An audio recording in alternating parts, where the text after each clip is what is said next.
normal. It is a finger-like projection. And in between the photo process, we will see slit diaphragm between these two photo process. And this is very important in preventing leak of protein leak of protein in the urine. And this is endothelial cell. Normally, it is resting in the mesangial area. This is the mesangial cells. And so this is the normal looking glomerulus. So when we look into the renal biopsy, we have to see for lupus nephritis and other diseases, we have to see where is the localization of the injury. Is it in the glomerular area structure or tubular or interstitial or vascular area? So the most common, as you know, is glomerular involvement in lupus nephritis. However, it can affect all these structures. And we have to see to find if this injury is active lesion, for example, endocapillary proliferation or necrosis or cellular crescent, or interstitial inflammation. And also we have to see if it is not chronic, I mean it is active or chronic. So you can see the chronic changes like glomerular sclerosis, segmental or global, interstitial fibrosis, and tubular atrophy and vascular sclerosis. There are some important definitions just to remind you about this definition. So we used focal and diffuse. This is very important in class 3 and to differentiate between class 3 and class 4. So when we say focal, it means that less than 50% of the glomeruli involved by this injury or endocapillary hypercellularity. Diffuse if it is 50% or more. And when we say it's segmental or global, segmental involved portion or segment of the glomerulus, where global is diffuse or entire involvement of the glomerulus tuft. So in this case, for example, you can see the glomeruli are abnormal here. You can see crescent here and endocapillary hypercellularity. So most of the glomeruli here involved. So this is diffuse involvement of the glomeruli of this with this injury. And this is to show you the segmental sclerosis. This is segmental scar of the glomerulus, and these are the globally sclerosed, so entire glomerulus scarred. So other important definitions, mesangial hypercellularity. We call mesangial hypercellularity. This is mainly important in class 2 mesangial proliferative lupus nephritis, where we have to see 4 or more mesangial cell per mesangial area. And endocapillary hypercellularity, we'll see endocapillary proliferation composed of leukocyte, endothelial cells, and or mesangial cells filling the capillary lumen. And the crescent is, the definition of crescent is built up of more than 2 layers of cells within Bowman space. It's extra capillary lumen, but within Bowman space by proliferation parietal cells, podocyte, infiltrating inflammatory cells, and often contain fibrinoid material. So this is just to show you this is mesangial hypercellularity in comparison to the previous one, the normal glomerulus. You can see the prominent mesangial area with the pink staining here with this PAS stain. You can see more than 3 mesangial cell per mesangial area. This is, just to show you, this is a normal to compare. And this is, you can see obliteration of the capillary lumen by endocapillary hypercellularity with endothelial cells and infiltration by inflammatory cells. This is, you can see here, cellular crescent and with endocapillary hypercellularity and mesangial proliferation. Other important definition is the presence of fibrinoid necrosis, which is due to disruption of the structure of the glomerular capillaries, rupture of the glomerular capillaries with degeneration of local cells and extracellular matrix and the glomerular basement membrane rupture. Associated usually with fibrin. You can see here that this is trichrome stain showed fibrinoid necrosis, which is stained red in color. So now I will start with we'll start with the glomerular changes. And the most important thing is the classification of lupus nephritis, which is affect the glomerular structure. So the first classification of lupus nephritis was introduced by WHO in 1974. And there were only 5 classes, no class 6, which is advanced sclerosing at that time. And you can see here, class 1 is normal by everything, which is currently is not true. It is normal by light microscopy, but we have to see immunofluorescence, positive staining, full house, and electron microscopy deposit by electron microscopy. This was modified in 1982 by same WHO, and they included class 6 and class 1 divided into 2 parts. Still they keep normal, but it is not true nowadays. And the most relevant or the most important classification, the International Society of Nephrology Renal Pathology Society classification, which is currently, we are using this in 2003, which was slightly modified in just few modification in 2018. So you can see here it's divided, the lupus nephritis classification include class 1, which is minimal mesangial lupus nephritis, where the glomeruli should be normal by light microscopy, but however we should see mesangial deposit by immunofluorescence or by electron microscopy. Class 2, which stands for mesangial proliferative lupus nephritis, so we'll see mesangial proliferation, 4 mesangial cells or more by light microscopy. Of course, we can see, we should see a mesangial deposit and full house staining pattern. We'll see positive for immunoglobulins, IgG, IgA, IgM, and C3, and C1q, which is very important in lupus nephritis, and of course, Kappa and Lambda. Class 3 stand for focal lupus nephritis. We have to see active lesion or inactive lesion with segmental sclerosis, but it is involving less than 50% of the glomeruli. It used to be divided into active, chronic, active and chronic, but nowadays we don't use this. We depend on activity and chronicity index, which we'll discuss later on. Class 4 lupus nephritis is similar to class 3. However, the involvement is 50% or more of the glomeruli show this segmental endocapillary hypercellularity or global or segmental scarring, but involvement, the injury involved more than 50% or more of the glomeruli. Class 5, which is membranous lupus nephritis, which is characterized by diffuse thickening of the glomerular basement membrane with subepithelial deposit. And class 6 lupus nephritis, which is advanced sclerosing lupus nephritis, more than 90% or more of the glomeruli globally sclerosed without residual any active lesion. For appropriate classification, it's recommended to have at minimum is 10 glomeruli for light microscopic examination to get accurate and to exclude a focal lesion. So this is just in summary, minimal mesangial proliferative class 2 and class 3 focal lupus nephritis, class 4 diffuse lupus nephritis, 5 is membranous lupus nephritis, and class 6 advanced sclerosing lupus nephritis. In 2018, there is some modification of this classification system. The definition of mesangial, as I mentioned, was highlighted that it should be 4 or more mesangial cells. And for class 3 and 4, we used to mention that endocapillary proliferation, but they said now it is better to use the term endocapillary hypercellularity. They defined the cellular crescent. We have 3 types of crescent. It's cellular crescent and fibrous crescent and fibrocellular crescent. So the fibrous crescent is a chronic feature, but cellular and fibrocellular are still active lesion. As I mentioned, they eliminated that we used to have in class 4 lupus nephritis, segmental and global, and it has been eliminated from the classification. So just class 4 lupus nephritis. And of course, we used NIH modification, activity and chronicity indices. So this is just to show more picture about each class. Class 1, which is characterized by minimal mesangial lupus nephritis, which resemble by light microscopy, resemble minimal chain disease. So it's normal looking glomerulus. You can see here it's normal. But however, we should see immunofluorescence positivity, full house, and electron dense deposit by electron microscopy. Class 2, mesangial proliferative, is characterized by mesangial proliferation, as I mentioned, and these are the immunofluorescence. It should be full house staining for immunoglobulins and complement, and usually it should have strong staining for C1q. This is how it looks like by electron microscopy. You can see this is a mesangial cell, and there is mesangial deposit in class 2 lupus nephritis. This is another feature of lupus nephritis is the presence of tubular reticular inclusion. However, it's not specific. We can see it in patients with HIV, or it is linked to, or it's known to be linked with interferon treatment.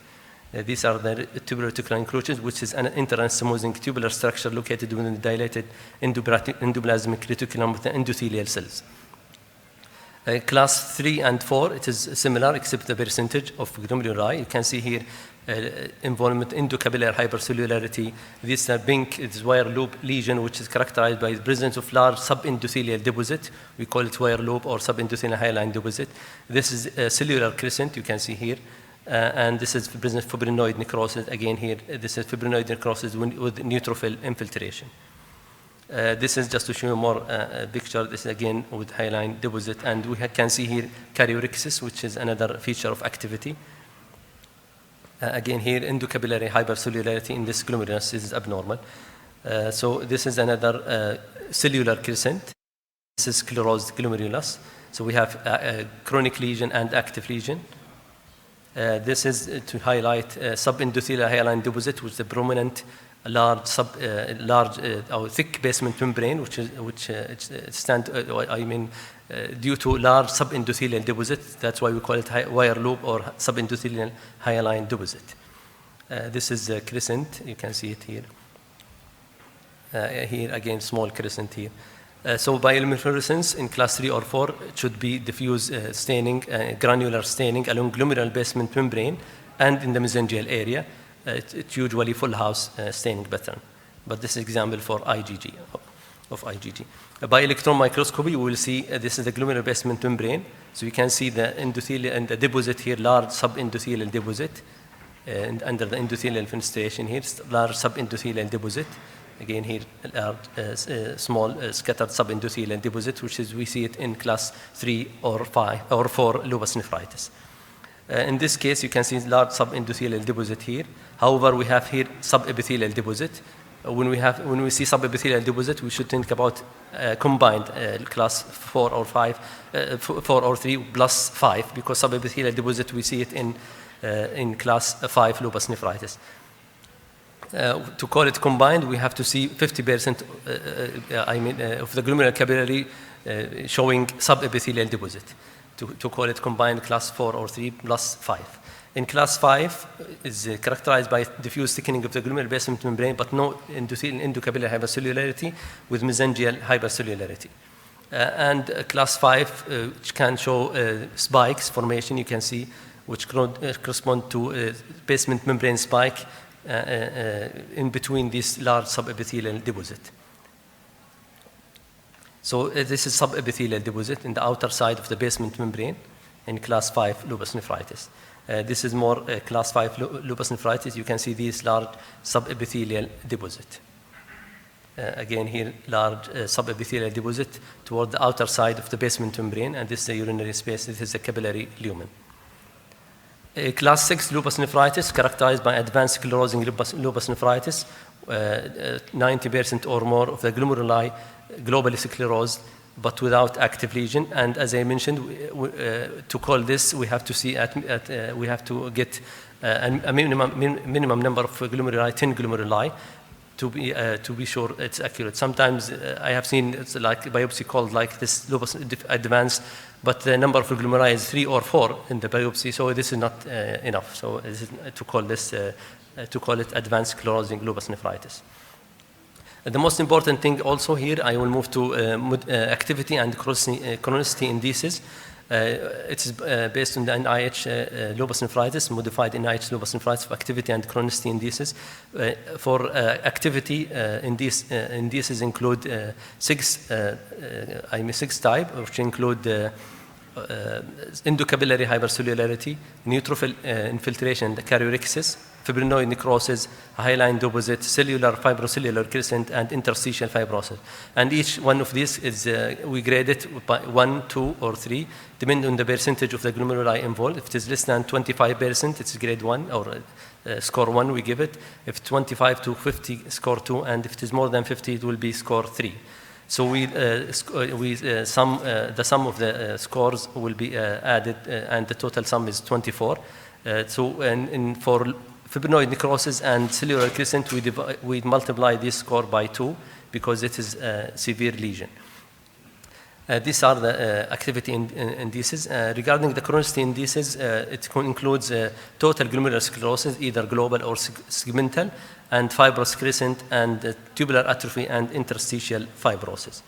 These are in summary, so you can see just more closer view. These are modified indices, activity and chronicity indices. So in this example, you can see there is active lesion, so endocapillary hypercellularity, and you can see infiltration of neutrophils and crescent also formation. These are all active lesion. in this case, endocapillary hypercellularity and neutrophil infiltration.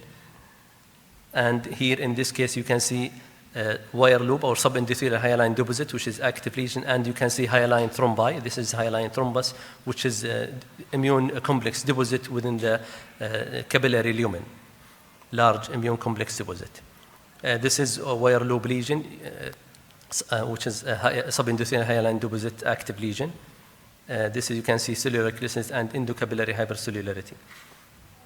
This is, you can see atrophic tubules. You can see, we call this thyroidization. This is chronic lesion, like atrophic tubules with interstitial fibrosis. You can see for interstitial fibrosis, we assist with trichrome stain. You can see here, this is fibrosis, interstitial fibrosis. However, we have still active lesion. This is cellular crescent in this glomerulus.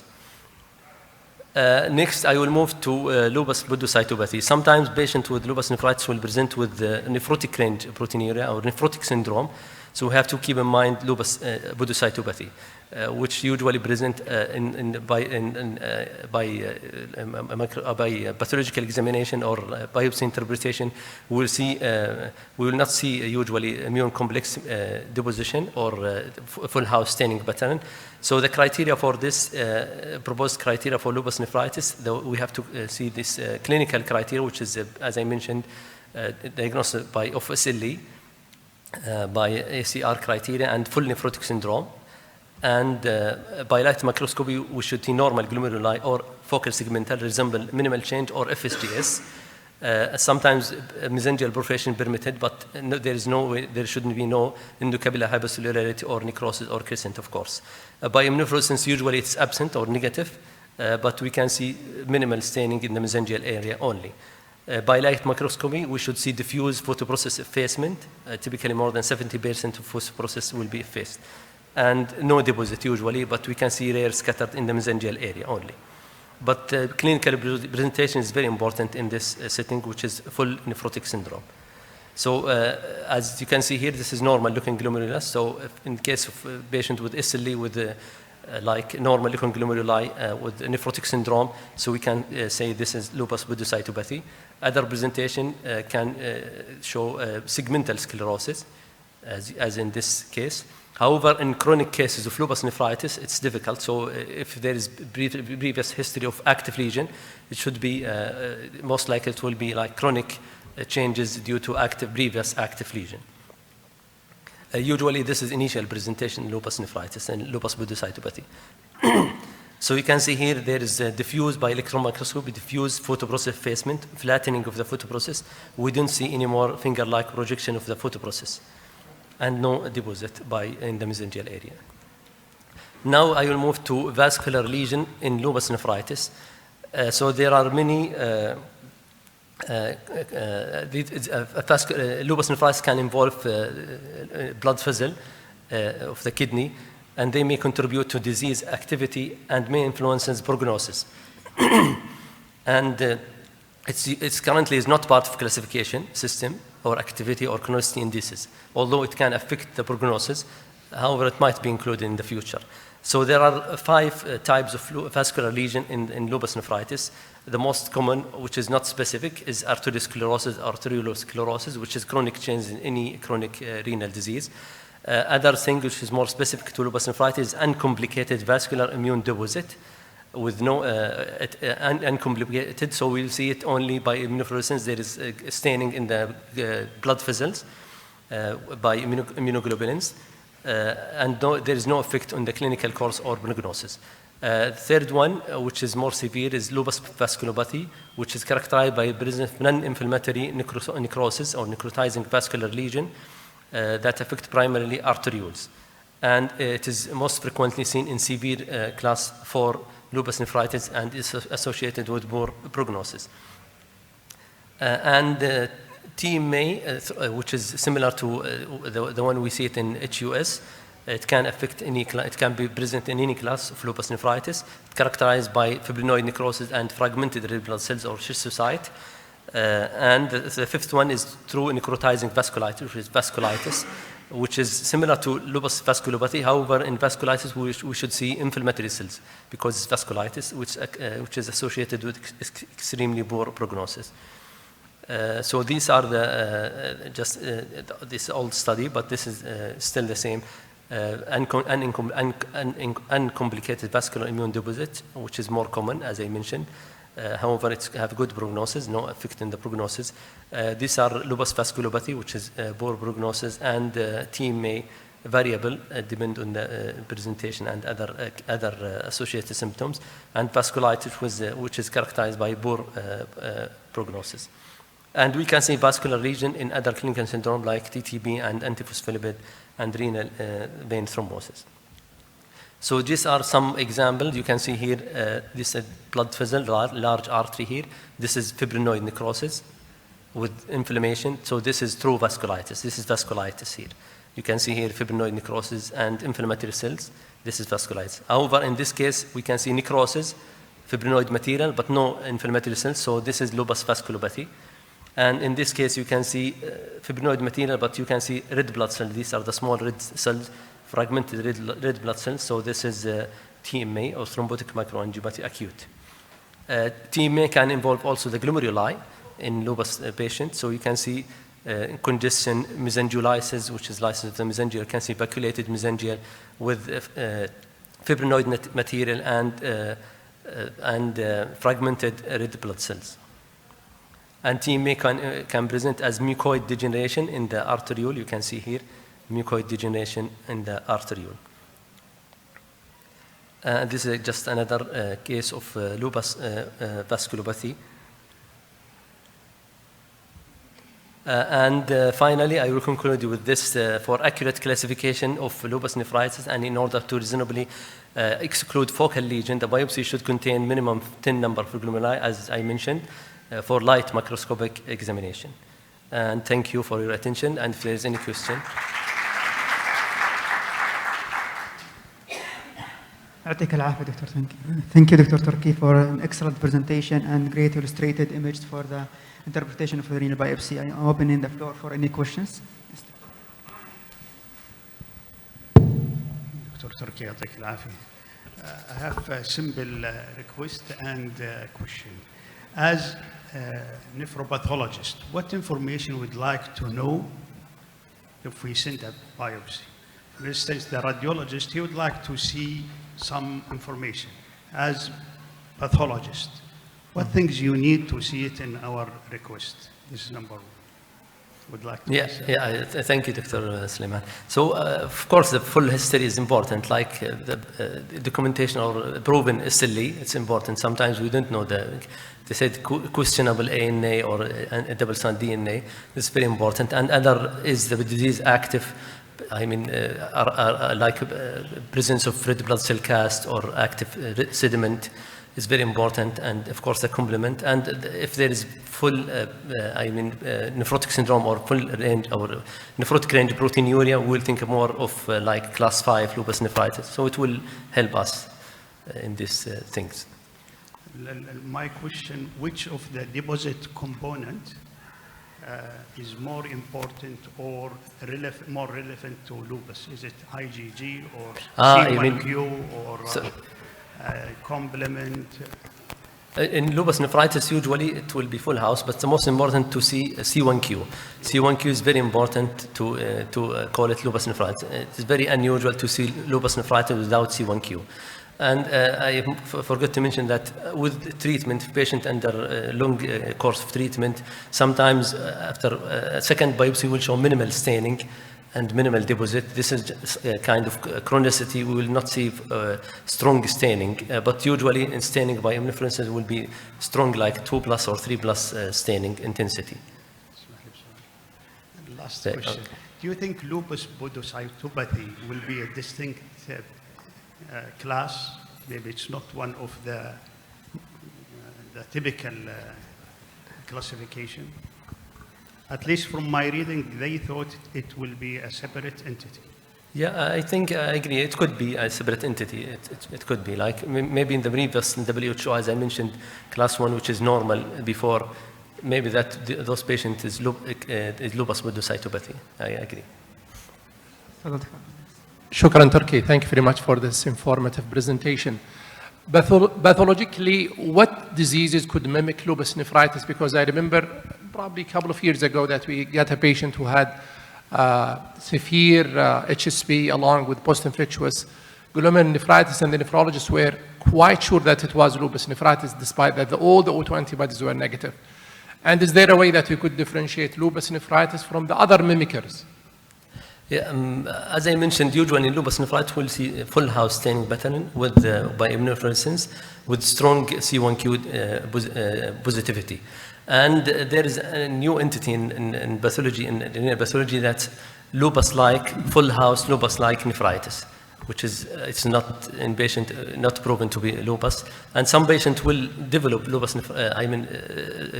SLE with time. After a few years, they will develop full house.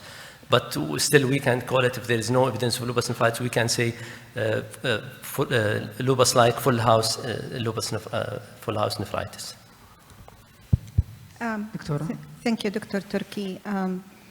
We have so many juniors here in rheumatology, and one of the limitations not to be able to do renal biopsy is that they don't have renal or nephropathologist. Is this a fact, or renal pathology can be read by general pathologists, number one? Number two, electron microscopy, is it mandatory for every renal biopsy, or you can live without it from the classification, from activity and chronicity index? Sometimes the electron microscopy is not available. So, Yeah. thank you. Regarding the first question, of course, if it is nephropathologist specializes is much better than general pathologist.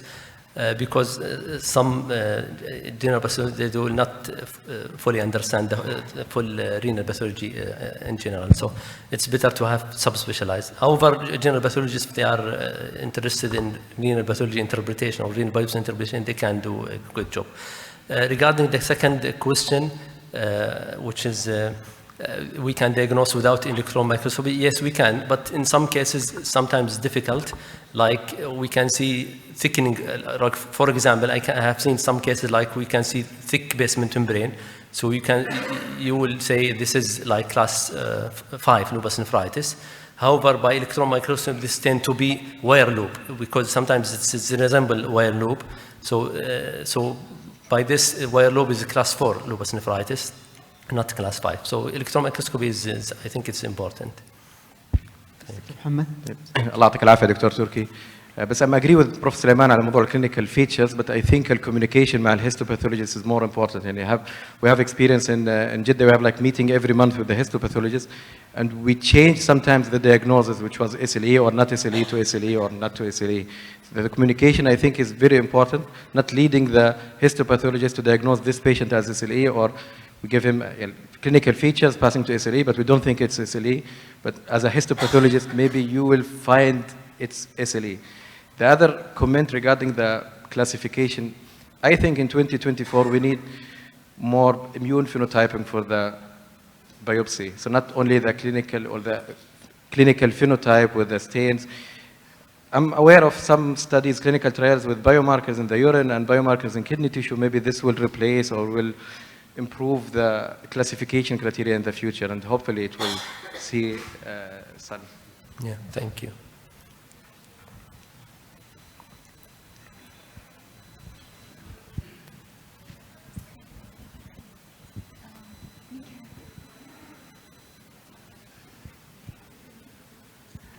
Assalamu alaikum, Dr. يعطيك العافية. Just a simple question. What's the minimum duration between treatment induction and change of histopathological feature of biopsy? I mean, we have a patient presented with nephrotic range of proteinuria, and just after third dose of steroid balls, we take a biopsy and it's coming with class 2. So is it possible for this rapid change? Or Within 3 days? 3 days after pulse steroid, biopsy is taken and it's coming class 2. And you think it is not class 2, you mean? Or? Because, yeah, she's presented with nephrotic range of proteinuria and it was severe presentation. Is it possible for class 2 present with proteinuria like that? Or is there is change after pulse steroid? No, rapidly like that? I think 3 days is not enough to remove the deposit or change the activity. So I think it is So any possible duration, minimum duration for changing the histopathological? I mean, if it is clinically improving and patient become in remission, this will not see good, changes in the active lesion in the glomeruli if the patient in remission clinically. Thank you.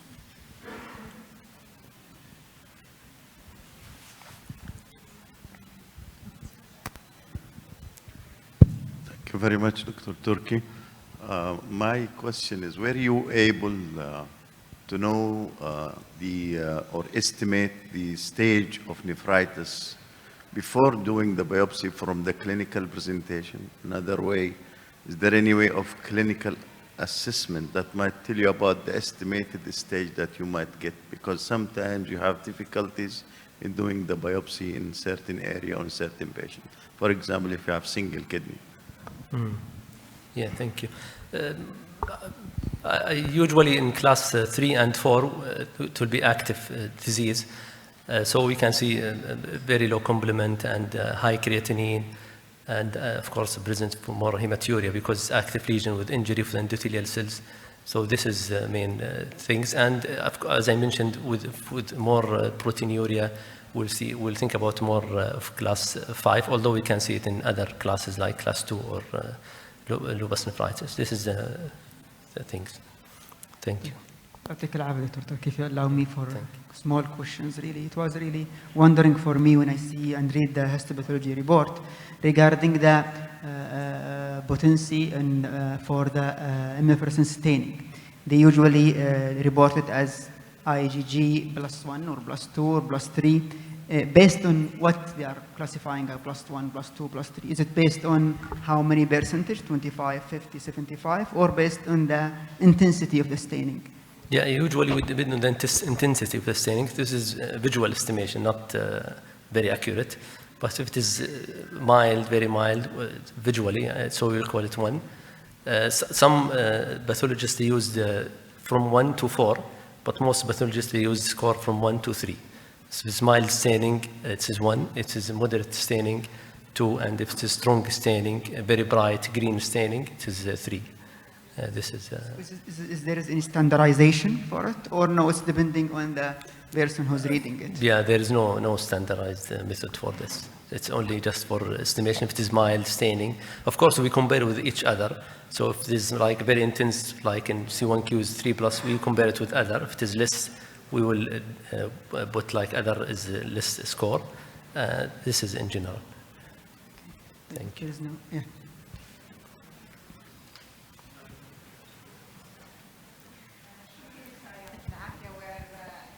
To have a pathologist between us today. So my question is, usually when we ask for imaging, for example, from radiologists, they ask for another follow-up imaging after a while.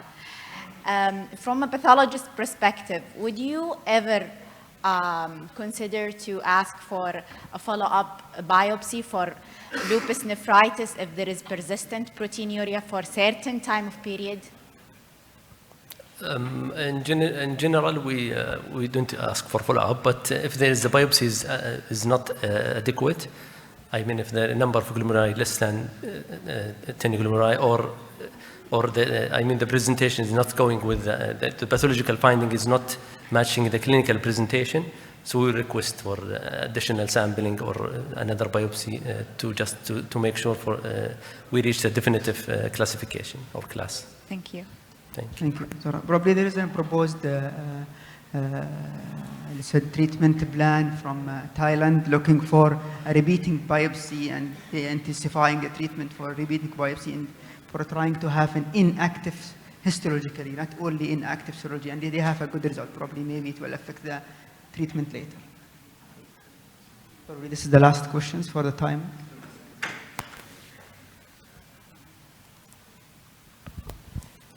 Thank you very much, Dr. Turki. My question, and probably in line with the third case presented by Prof. Al-Mayouf, have you encountered a case where the pathology shows advanced glomerulosclerosis and the clinician is somewhat sure that the patient is exhibiting clinical features suggestive of lupus, however, immunofluorescence is negative and no complements were found? Sorry, There is glomerulosclerosis, advanced glomerulosclerosis Yes. on biopsy, but however, immunofluorescence is negative. Yeah, in advanced lupus nephritis, you reminded me, thank you. In advanced lupus nephritis, the glomeruli will be sclerosed, so we will not see deposit. It's all hyalinosis, and it's difficult to interpret sclerosed glomeruli. And of course, immunofluorescence will show trapping for everything. So the dead glomerulus will entrap every, immunoglobulins and complement. So it is difficult without a history of lupus nephritis, without a history of, SLE, we cannot call it advanced sclerosing lupus nephritis because immunofluorescence will be not accurate, and by electron microscopy will show sclerosed glomerulus with no clear deposit. So if it is an acute presentation for the patient, when you did the biopsy, could the explanation be that the renal disease have been going on for a while now? That's why you see advanced glomerulosclerosis, no immunofluorescence. However, the patient still has signs and symptoms. Yeah, if there is acute on top of chronic, acute on top of chronic could be like end stage, reaching end stage kidney disease. Thank you very much. Thank you. Thank you all, and thank you, Dr. Turki.